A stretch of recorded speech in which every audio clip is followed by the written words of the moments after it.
Ek moet in my posisie inkom. En dis hoekom mense se lewens uit mekaar uitval.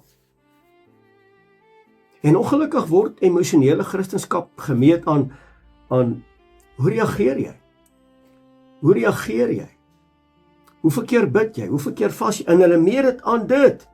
En baie mense praat in tale en ken die Hebreëse konteks en die messiaanse inslag, hulle ken alles. Maar ons kom nie in daai posisie, die oomblik wanneer die druk kom, val die posisie uit mekaar uit.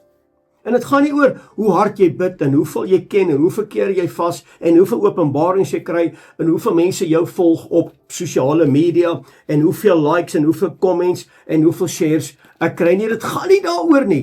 Dis emosioneel. Is ek geestelik volwasse? Dra ek die vrug, man? As ek nie my sin kry nie, hoe reageer ek? Reageer ek as 'n volwasse man en vrou wat geroep is in hierdie seisoen in terme van identiteit en posisie en in seunskap, of reageer ek emosioneel met hulle het my weer verwerp? Wanneer ons met mense praat, dan kom ek agter dis wat mense wil hê.